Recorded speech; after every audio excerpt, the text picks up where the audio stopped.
So I met Dr. Richardson back in 2009. Now, I didn't meet her physically in person, but I met her through her writings. Instantly, she became a literary comfort for me. I found comfort in her language and thought, here was this sister author, as I call the Black female writers in my own research. Here was this sister author who unapologetically and openly puts her voice on record for the benefit of others and for herself. When I read her works, I noticed quickly that her writing did not position African American youth in deficit spaces in order to push the need for her research and writing. Instead, she showed prudence in her approach, focusing on our strengths, our power, and our potential.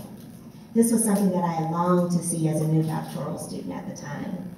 Speaking to this, Patricia Hill Collins and others have found that the writings of other Black women were safe spaces that promoted growth and kinship among one another. And my sister here provided that safe space for me. Dr. Elaine Richardson, aka Dr. E, as most of us call her, is a multi-dimensional personality. She's a professor, performer, author, and mentor, and these are just a few identities and hats that she wears and as she gives back to communities. Her message is empowerment through education, knowledge of self, and history. Her motto is, ignorance, low self-esteem, and shame are killers. When you know who you are, nobody can control you. She credits the undying love of her mother and education with saving her life from a cycle of drug addiction, abusive pimps, and the dangerous life of teenage and young adult sex trafficking on the streets of Cleveland. She re-enrolled in Cleveland State University in 1987. The road was not easy, especially for a single mom of 3 small children, but with the help of family, mentors, tutors, and academic advisors, she allowed her frustration to propel her efforts forward, graduating with undergraduate and graduate degrees in English from Cleveland State University in 1991 and 1993. She was awarded the Minority Doctoral Fellowship under the guidance of her academic mentor, Geneva Smitherman, one of the foremost linguists in the country. And in 1996, she graduated with a doctorate in English and Applied Linguistics from Michigan State University. Author of 3 books and co-author of 3 others on academic studies of American Black language patterns, Dr. E has taught at both the University of Minnesota and Penn State University, before returning to Ohio in 2007 to accept a full professorship in literacy studies in the College of Education and Human Ecology at the Ohio State University. You have to say the for it. You can't just say Ohio State, right? Okay. She penned her memoir to encourage others to take their rightful places in the world. From Ph.D. to Ph.D., How Education Saved My Life. Dr. E has won numerous awards. Some of these include the Ohio State University Cultural Icon Award in 2013, Top 25 Most Influential African American Women of Cleveland, Ohio in 2013, National Council of Negro Women Community Service Award in 2012, Outstanding Woman of Columbus in 2011, Cleveland State University Distinguished Alumni in 2007, and the Edward Fry Book Award from the National Reading Conference for her book African American Literacies in 2005, which is another wonderful read. Today, Dr. E will share a talk from Ph.D. to Ph.D., which was nominated last year for Best Nonfiction by the African American Literary Awards Show. This book reminds us, this book reminds us that as teachers, researchers, and community advocates, we must learn, understand, and honor the histories, the identities, and the literacies of those we educate. So let me repeat that. We must honor the histories, the identities, and literacies as we build relationships through teaching and learning. In writing about her journey, we are pushed to ask ourselves questions like, what is the power and purpose of education? How did education save our own lives? And how will it save the lives of our youth? How might we cultivate spaces for our youth where they see literacy and education as a means to live their daily lives? She reminds us of all of these things through writing about her very powerful story of resiliency. So please join me in welcoming the phenomenal Dr. Elaine Richardson. Well, first I want to give an honor to God today for saving my life. For giving me the mother that he gave me, and the father, and the ancestors that I have. I just like to always send that up because I know my mother is in heaven. And I know that without my mother too, I would have been done. My mother just would not let me kill myself. She just kept picking. Every time I jumped over in the garbage can, she would say, hey, come back, no. Put me right back. Not letting you go in that garbage can. You keep jumping in there, I'm going to keep taking you out. And that has been such a lesson for me with my own daughters, because I get mad. Especially because my daughters know my story. So when I see them do something dumb that I did, you know, I'm thinking, oh, I already did that for you. You don't have to do that one. You know, I've been telling you about that one. What's behind door number 4? You know, don't go behind door number 4. It's a trap, you know. But people have to go through their own journeys. You know, people have to go through their own journeys. And I took the long road to the Ph.D. The real long road, you know. But I want to thank God for everybody that he put in my life and he continues to put in my life. I want to thank Dr. Goldie for recommending me. I wouldn't be here today if it weren't for Dr. Goldie Muhammad. So can we give her a hand for the sister-in-law and for bringing me up? Hallelujah. I want to thank Uncle Danny and Auntie Gayla and Dr. Mary and all my friends who live in Georgia that came today. And thank you all for coming. Well, let me get down to the get down. You're going to hear some words today. You're going to hear some things today. And I'm going to be reading from a part of the book when I was about 12. Or maybe just about 13. And I like to go there because that's a very impressionable age for young women, for young girls. And believe me, even younger than that, they're taking it all in. They're taking it all in. They're taking notes. It's going right up there. To give you an example, I was driving down the street with one of my mentees a couple of weeks ago, and there was a billboard with sex toys, you know, announcing that there was going to be the sex toy festival, I guess, in Columbus, where people could come and buy. And she said, Dr. E, what is a sex toy? And I said, what? She said, see? And I was like, you know, so I had to tell her what it was. You know, I didn't want to tell her, but I had to tell her, because if I don't tell her, somebody else will tell her, and they'll show her how to use it. You know, so we got to be real with the young people, because people are being bombarded from cartoons to just everyday life about sex and sexuality. And sexuality itself is normal. You know, we all have sexual feelings. We all want to be desired. We all want to be loved. But if we start looking for it in the wrong places, if we, you know, have some spiritual wounds, and we just want that affection and that adoration. Some of my issues came from the fact that, one, I think, I didn't know this until I was a lot older.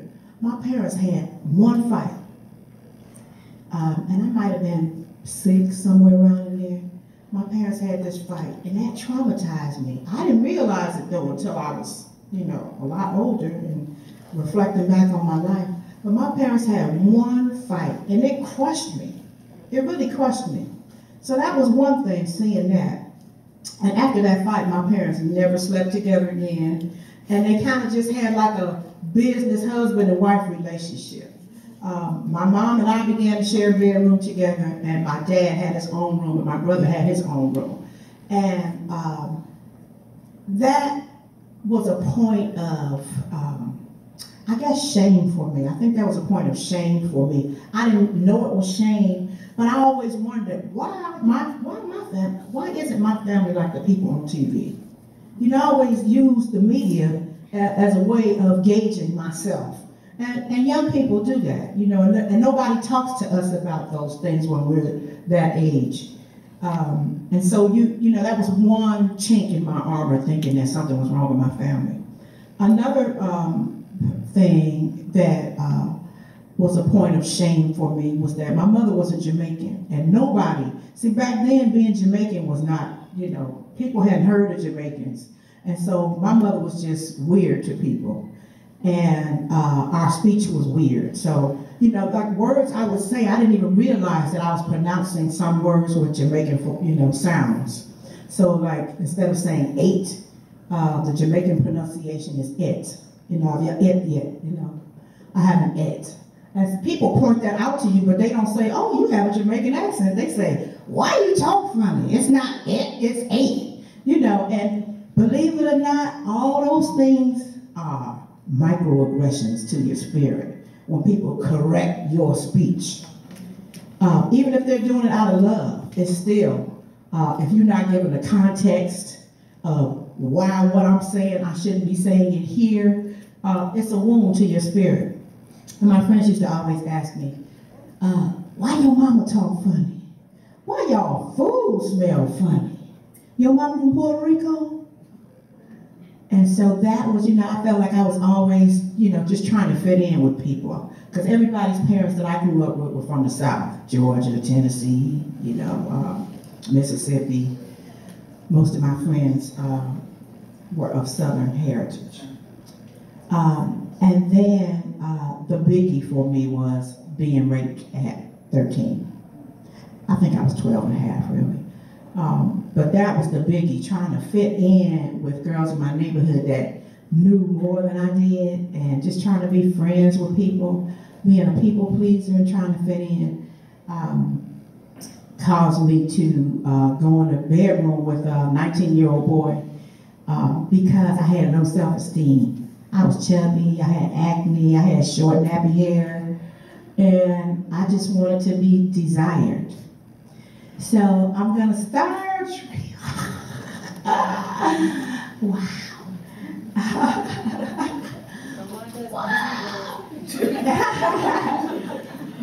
So the excerpt that I'm going to read is not too long after I've had an abortion, because I had an abortion after that rape.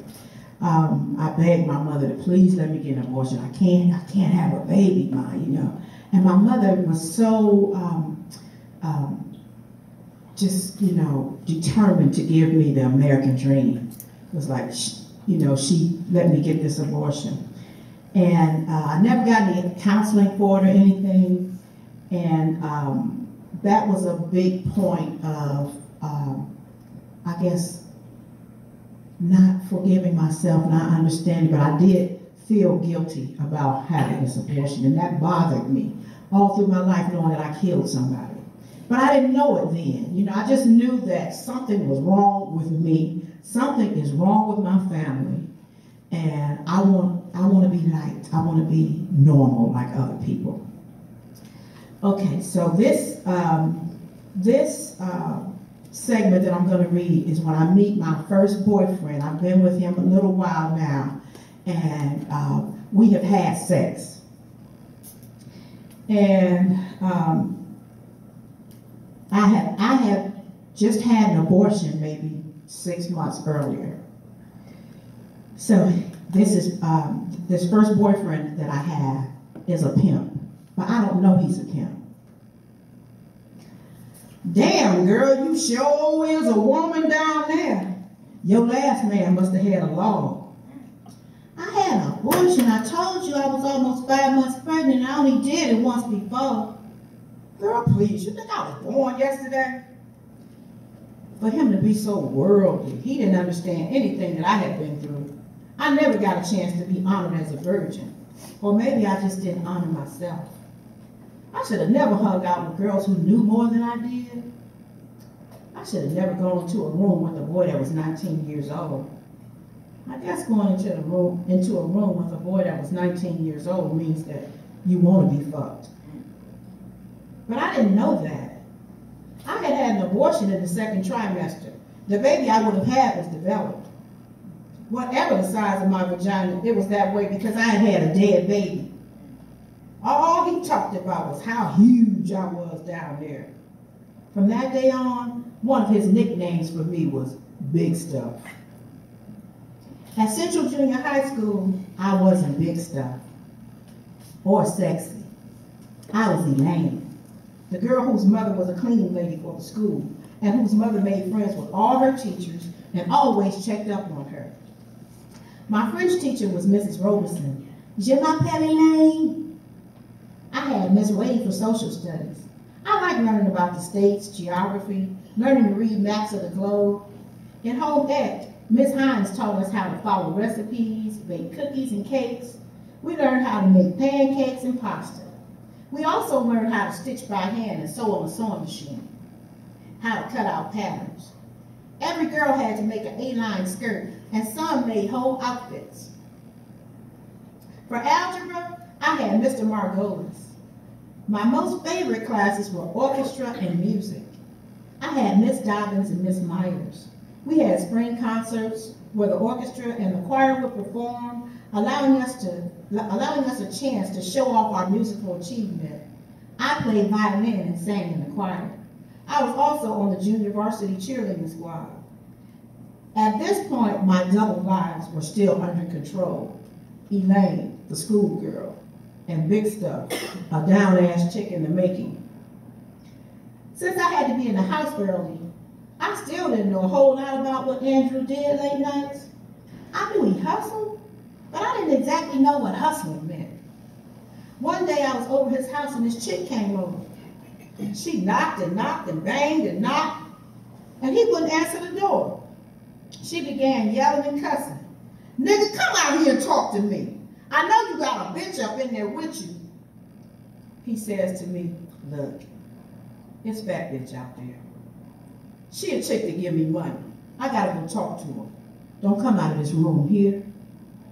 Okay. He left and went outside to talk to her. I peeped through the bedroom window. She was a lot older than me. I guess she must have been around 25. She was a chubby woman. She had on a China doll wig, a short skirt, high heels, a low-cut blouse to accentuate her full bosom, and a lot of makeup. She was a big, glamorous, nice-looking woman, old-school Monique type. Anyway, she was cussing Andrew out. I heard about you and your young bitch. What she do? She getting any money out this motherfucker? Or you done start babysitting bitches? I ain't got no money to give you to wine and dine no young, no money getting bitch. Bitch, who you think you talking to? Bitch, you don't run this. I runs my business. Don't make me fuck you up. Wham! He smacked her across the face. She stumbled back and laid right into him. He grabbed her fist and twisted her hand behind her back. Stop it, Andrew, my lip bleeding, she cried. Shut up, bitch, I won this. You understand? Get in the car. He unlocked and flung open his car door, shoved her inside, slammed the door and sped off. If I had had the sense I was born with, what would I have done? Left up out of there. But before he came back, but I didn't. I stayed right there like a little dummy and waited until he came back a couple hours later. Was that your woman? What you think? I think y'all must love each other the way y'all was out there carrying on. Leave me alone if you already got somebody. I don't want to be in no mess. I heard what she said too, that you be whining and dining me with her money and that I don't get no money. Girl, you my big stuff. Don't worry about that bitch. I got that under control. I need you to understand your man. Baby, I'm a hustler. I hustle women and I make moves. If you gonna be with me, you gotta understand what a nigga do. I don't have to understand your woman. You could have let her stay. Take me home, I said, stomping my feet and walking toward the door. He came up behind me and grabbed me. holding my shoulders unbearably tight. I don't stand no back talk from no bitch. I ain't none of your bitch. You a bitch. Wham! He slapped me across the face. Don't hit me! I hauled off and punched him in his face as hard as I could. He punched me in the stomach and I fell on the floor. He began kicking me in my back into the fetal position. Stop! Stop! I cried and screamed until the kicking stopped. Hey, what in the hell is going on out there? I heard the rickety voice of Mr. Ball yell from his bedroom. Stop hitting that gal, Andy. What's wrong with you? Mr. Ball looked like a 99-year-old wrinkled up white man to me. He was bent over and walked with a cane. He hardly ever came out of his bedroom. Bitch, don't you ever hit me. You see what you made me do? Go wash up. Take me home. I'm gonna call the police on you. You gonna call what? The police will tell them this, he said as he punched me so hard in my eye with his bare knuckles that I saw lightning.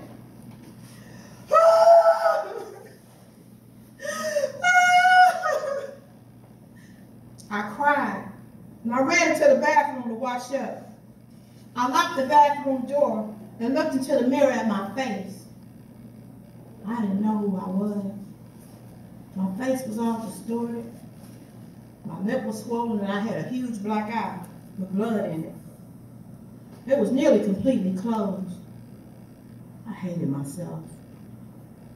All I could do was sob as I filled up the face bowl with cold water. I stuck my face in the water. My eye was burning and my body ached. I was less than dirt. Why was this happening to me? Hey, come out of there and let me look at you. I was quiet. The house was quiet. I didn't hear nothing. No TV, no radio, nothing. When I came out the bathroom, Andrew was sitting on his bed naked smoking a joint. Come here, baby. He called to me gently. Please, just take me home. I'm gonna be in trouble. It's late and I'm sick. I have to work on my face so I can go to school tomorrow. Take your clothes off and let me look at you. No, please, take me home. I won't call the police. I just want to go home. Please. Look, I'm sorry, baby. You know I love you, he said as he pulled me over to him and began unbuttoning my blouse. I didn't feel like fighting or talking or nothing. I just let him take off my blouse, my pants, and my underwear. As the tears rolled down my face, he held it, kissed my eye, and tried to wipe away my tears. He began kissing and squeezing my breasts and my bruised ribs. I hated myself. How come this was happening to me? This doesn't happen to the pretty girls on TV or in the movies. This didn't happen to Foxy Brown. This is happening to me because I'm ugly. I have big lips and nappy hair. There's nothing special about me. The first boy I liked just fucked me. Now my boyfriend is cheating on me with somebody else.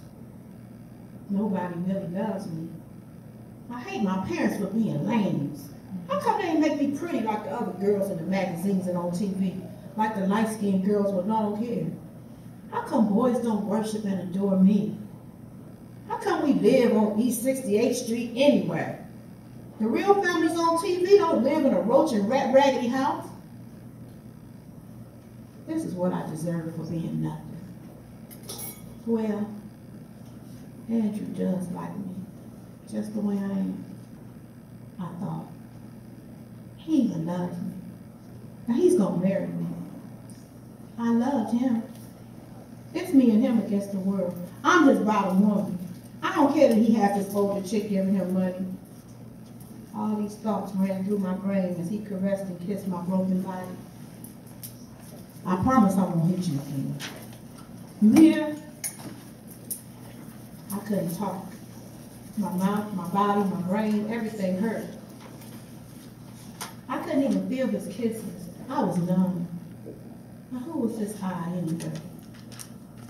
Let me make you feel better, he said. You want to spend the night with me tonight? Cat got your tongue? Okay, I'll take you home, Miss Can't Talk. After he called himself making love to me, he agreed to take me home. He might as well have been doing it to a blow-up doll, because I didn't do anything to help him enjoy it. It made me hate myself more with each hump. He ran a tub of water for me after he finished. He put me in the bathtub and bathed me like a little baby. He went and got a towel off his dresser drawer, dried me off, got some alcohol, peroxide, and lotion out of the medicine cabinet, and called himself doctoring on my wounds. He dressed me and proceeded to lead me out of the house to the car to take me home. He ran his mouth until we got to the corner of my street. Hey, I ain't mean to hit you, but you can't be hitting no man. My mom always told me if somebody hit you, hit them back. Know what I'm saying? Now look here now, you my body woman. Don't worry yourself about fat bitch. She can't take your place. You number one. Ain't damn bitch in Cleveland can take your place. But you gotta defend your title. You got to have a nigga's back. And you the only one can give up your spot. If you mines, you gotta be all the way with it. You can't let no bitch take your spot. And I definitely ain't about to let a nigga out here take you from me. You did? I was kind of glad that I was going home late because I wanted to ease in the house without anybody noticing my eye. That's all I was thinking about. I just wanted to go home. I did my usual. Eased in the basement, took my clothes off, threw on a big t-shirt, tiptoed upstairs as slow as I possibly could. We had the creakiest stairs in the world. Mama had the bedroom door open, but the creaks weren't so noticeable because she had a radio on. Thank God. Instead of me trying to sneak in the bed with her, I just curled up damn near under the bed on the floor so a little bit of the bedspread would cover me. I hardly got any sleep.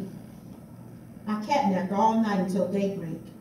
I eased into the bathroom and got my toothbrush, threw a little toothpaste on the back of my hand, eased downstairs into the basement, brushed my teeth and washed up ever so quietly in the sink, and found myself some clothes.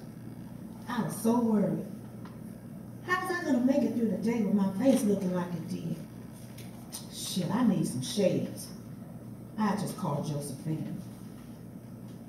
Joe, you got some shades I can borrow? Yeah, what you need some shades for in November? You gonna let me borrow the shades? Yeah. Andrew picking you up? Probably. Girl, you know Greg got a car now, so he be picking me up too. Good, meet me at your door in a minute with the shades. Talking quickly in hushed tones so nobody would hear me. I managed to get out of the house that morning without anyone seeing my face. I dashed to her front door, gave a gentle knock. She opened the door.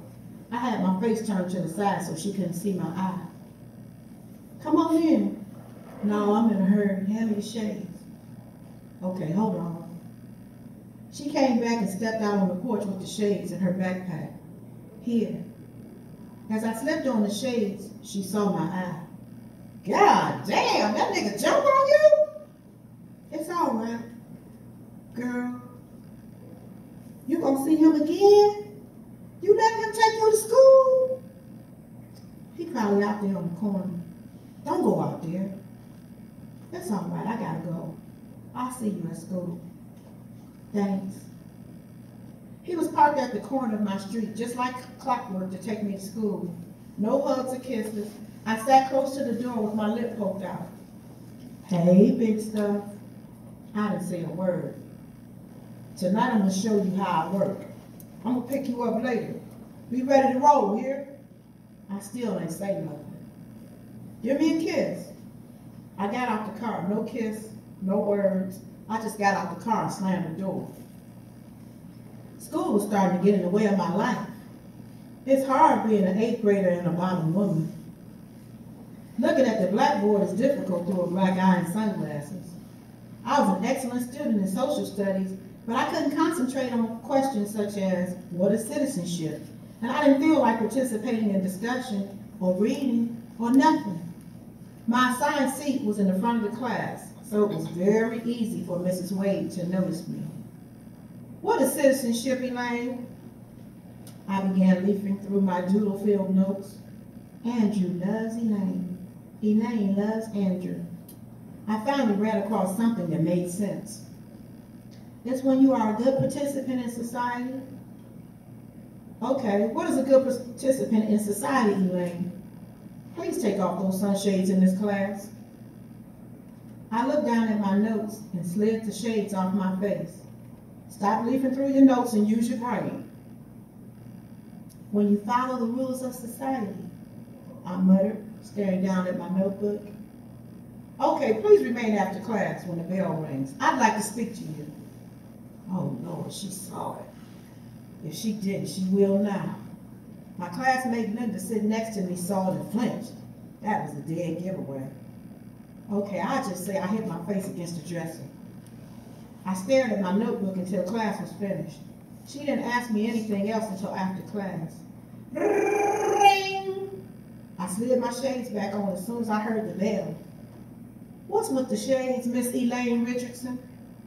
Asked Mrs. Wade. I had an accident. You have not been your usual self, young lady. Is there anything I can help you with? Let me see your face. No, I'm all right. Let me see your notebook. I handed it over to her. Young lady, you need to keep it on the ball. You don't have nearly enough notes here. What's going on with you? You're a smart young lady. You let Miss Wade know if you need anything. And I'm going to be talking to your mother, too. Okay. As soon as she let me out of that room, I knew I wasn't going to another class that day. Well, I did go to lunch, which was the next period. I went through the lunch line, paid for my lunch, which I thought was dumb. All of my friends get their lunches for free because their parents were on food stamps. My lame parents didn't even have enough game to figure out how to not pay for something that other people were getting for free.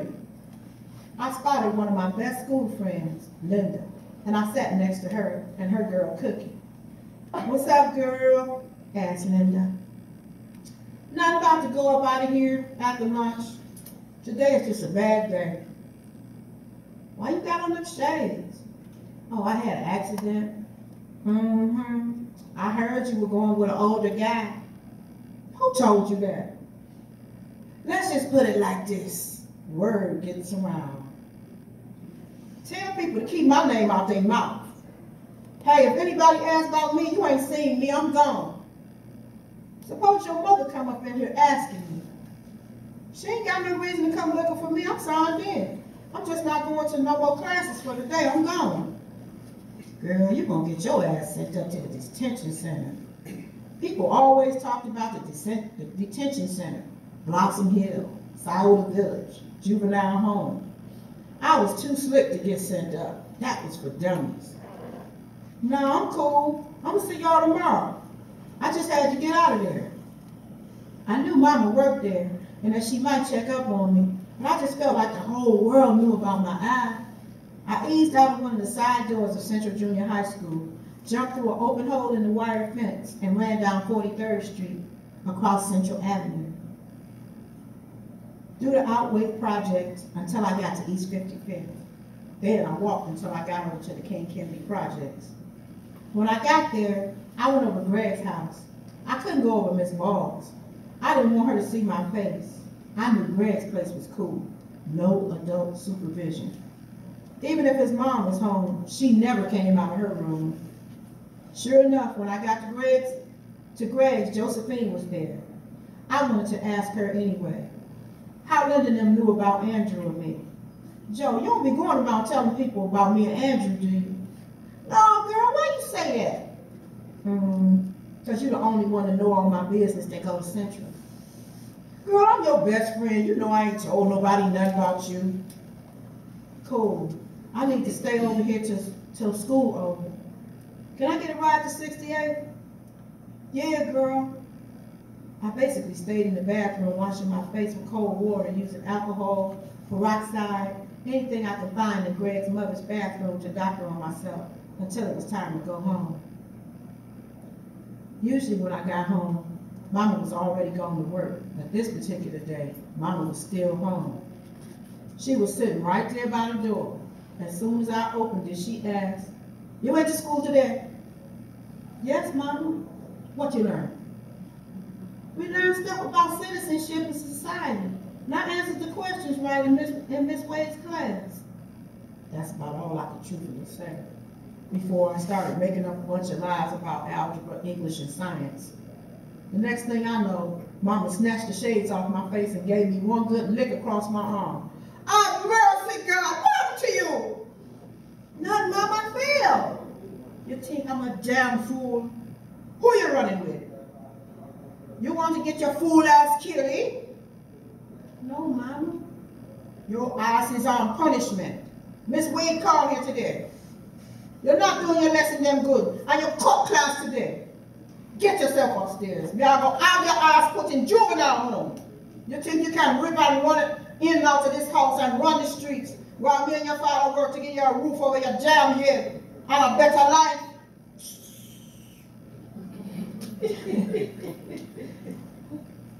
No, Mama. Get out of my damn sight before me give you a next black eye. I ran upstairs to my room and cried myself to sleep. I didn't go back out that night to meet Andrew.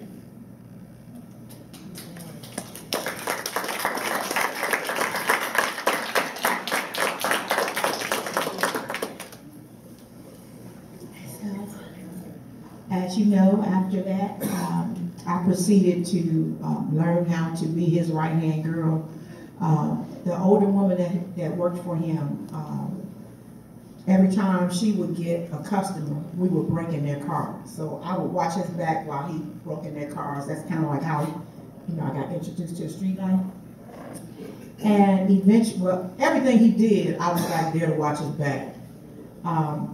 Unfortunately, well, fortunately, really, as it turns out, one of those times I was not able to watch his back.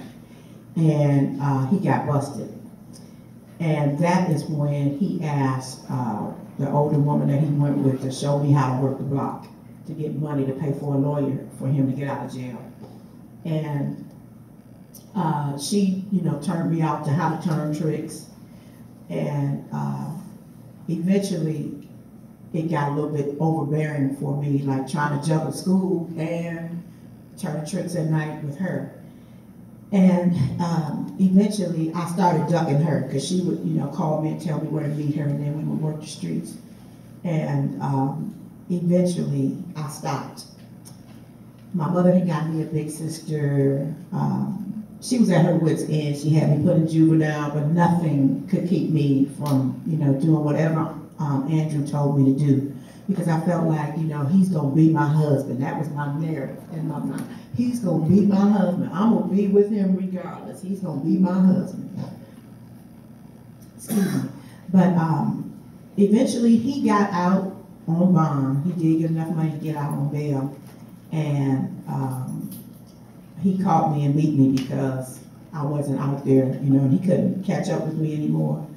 And by this time now, my mother and my big sister had to take me to school every day to protect me until eventually we found out he had gotten 4 to 25 years in prison. So that was the only way that I was able to finish junior high and high school, because I was just like a devoted, I was with him. And that was my life in my 13-year-old mind, that I had to stay with him. But I was able to finish junior high and high school. Eventually went to Cleveland State University. First time I went, I was underprepared, didn't know where I fit in on campus, tried to hang out in the Black Cultural Center, but it was something about, being poor from down the way, as they call it in Cleveland. I didn't feel like I fit in with the people who hung out in the Cultural Center, because to me, they were the bougie Black people who went to the good schools in Cleveland. I was from the ghetto schools in Cleveland, so I didn't feel like I fit in with those people. Until I found people on campus that I fit in with, and they all drank and got high, and that became my crowd. And eventually I got kicked out of Cleveland State University because I wasn't doing any work. I was carrying my book bag around, but I wasn't doing any work. I was hanging out and partying. And when I got kicked out of Cleveland State, that gave me the opportunity to be reintroduced to the street life, because those were the people that I felt comfortable with, the people who hung out in the after-hour joints, the fly people, the people who, you know, were con men and street workers and just people who, they accepted me for who I was. I didn't have to change my speech. I could just hang, and I like that. And around those people, you know, I could live my life of being beautiful, you know, with my wigs on and with my makeup on and doing my little thing that, you know, I thought made me fit in. And eventually I met, you know, a successive array of pimps that I was with. And the last one turned out to be my oldest daughter's father. And that just, by that time, I was a full-fledged junkie. And he was too. And we got into a very abusive, life-damaging, life-threatening cycle.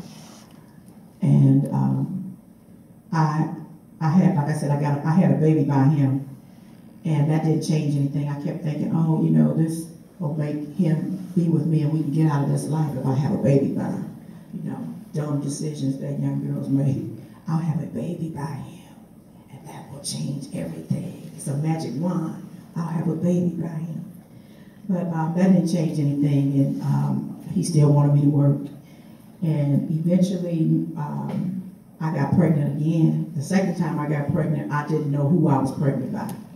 Because by now, I'm a full-fledged junkie. I'm running from him. My cycle is running from him, going to jail, get caught by him, he kidnapped me, make me stay with him for a few days. I come home with a cracked rib, black eye, you know, busted lip. My mother was taking care of my oldest daughter. I had no, I just didn't know how to get out of it. It's like my life was trapped in that cycle. My mother was always still talking to me, trying to make me remember who I was, but I didn't have any self-esteem at all, and I felt like, this is just my life. This is, you know, I don't know, I'm just gonna die.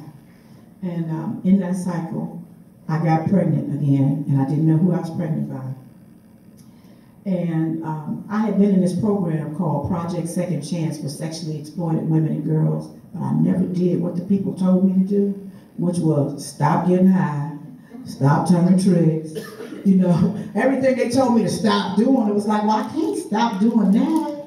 You know, I gotta get high, and I gotta stay with him because he's my baby's father, and he was my self-esteem. You know, at least I could point to one dude and say, that's my baby's father. You know, that was my self-esteem. And when I got ready to have my second daughter, I had been on like a binge my 9th month of pregnancy. I was just shooting dope, getting high, shooting dope, getting high, shooting dope. And eventually I didn't feel the baby move anymore. And I figured, okay, now I know how I can get out of this. I'll go to the hospital. They'll find out that my baby is dead. They'll put me in prison because I've been shooting dope knowing that I'm pregnant and I killed my baby, and they'll put me in prison and I can save my life or just, you know, figure out how to get out of it. And I went to the hospital and they, you know, they induced my labor. Nothing was wrong with my baby. Nothing was wrong with my baby, but I was not happy because what was I going to do with a baby? What was I going to do with another baby? I'm already jumping my other kid off of my mother. And the people from one of the social worker graduate students came to see me that day from Project Second Chance. And she kind of talked me into seeing my baby because I didn't, you know, I was like, oh, it might be white, it might be Puerto Rican, it might be Japanese, I don't know what this baby is, you know, because I've been doing everything.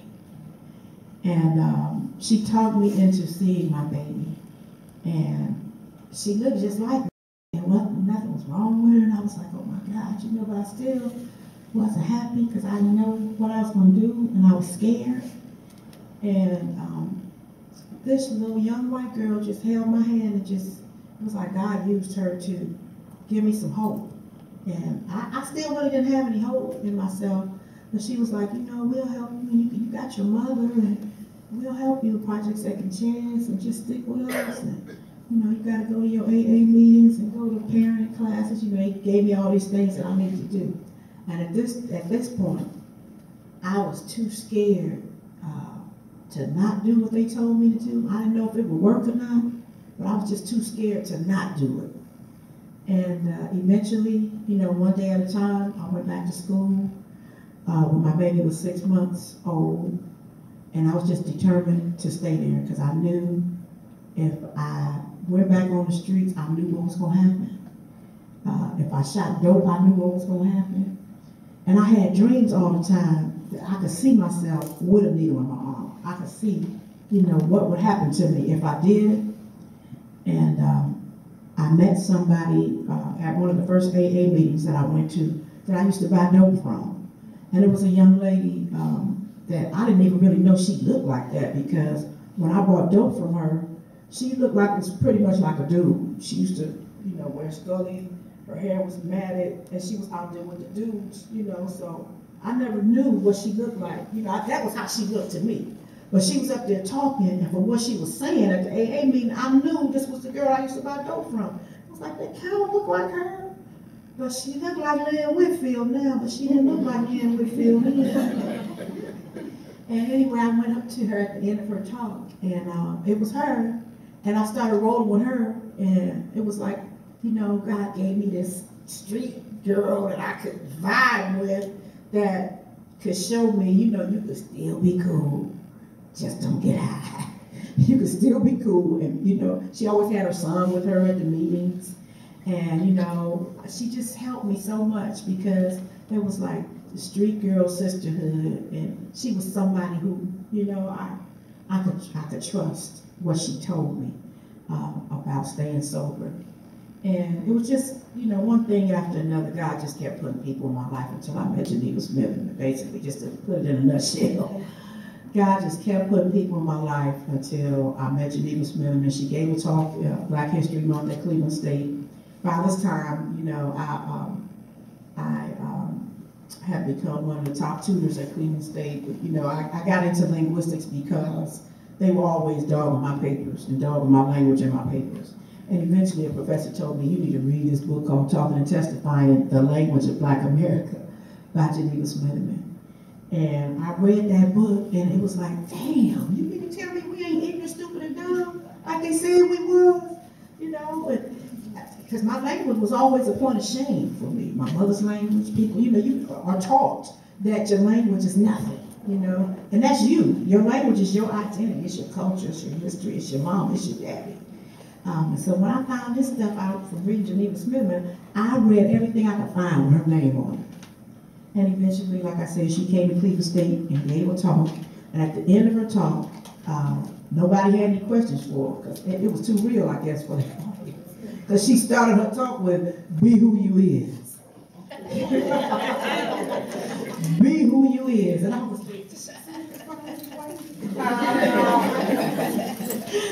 and I went up there, and I went and met her at the Cultural Center, and nobody, a couple people came and got their books signed, but it was like I had her all to myself. And she said, I was asking her all these questions, and she said, girl, you need to come on and get in my Ph.D. program at Michigan State University. I said, Ph.D.? You think I can get one? And she said, you seem like a really good student. You asking me all these questions. What's your grades like? And by then, I was getting straight A's. And she told me take the GRE and apply to her program. And by this point, I'm doing everything that people tell me to do, because I used to be like, people tell me to do something. And I didn't realize, though, that it was because I had low self-esteem, that when people told me to do something, in the back of my mind, I would do the opposite of what they said, because I felt like, I think they better than me. So I would do the opposite of what they said. Why are you telling me to do that? You told me to do A, I'm going to do Z.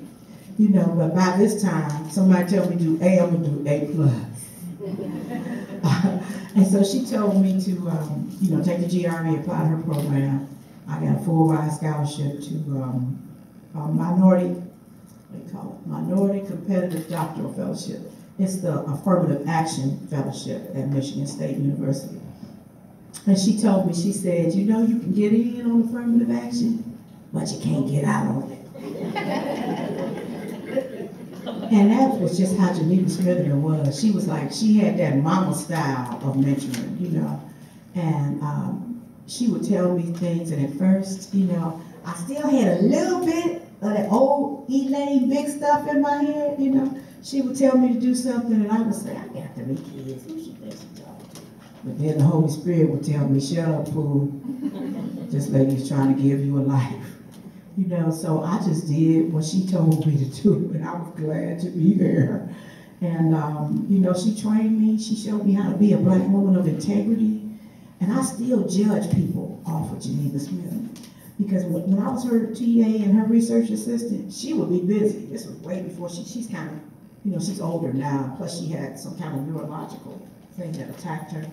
And she slowed down a lot. But when I was her TA, Dr. G used to stay gone. She would be gone all over the country, all out of the country. And if people emailed her and asked her or called her and asked her for anything, she would make us do it. If she couldn't do it, she was just that committed to, you know, the community and to, you know, what she had to offer people. And she would make me do it or one of her other research assistants do it. And I still judge people by that standard. You know, if you call yourself a black scholar committed to the community, what is really your commitment? You know, are you just about $1? Even though we all need $1. We need that dollar in this day. But she just, I learned so much from her about having integrity and, you know, having a commitment to the community. She had a program called My Brother's Keeper in the Detroit city schools. And so I just modeled myself off of her. And she is still a great mentor to me. And, you know, I always wanted to just kind of make her proud of me, and I still do. Her and my mother, you know, and people, different people. My play aunt that kept my kids from me while I went to school. My real aunt who came from Jamaica to babysit for me when I was writing my tenure book at Penn State. So I just feel like I owe my career, my achievements to the community. Somebody asked me somebody at Penn State asked me that. Actually, it was the chair who hired me. He said, how far do you think this black language stuff is going to go? How long do you know, where do you think this is going to get you in your research trajectory? I said, I think it'll take me a long way. I'm going to stick with this. You know, as long as black folk keep speaking black, I'm going to stick with it. And as long as they mistreating us in the school districts and in the system, I'm going to stick with it. So, that's about it.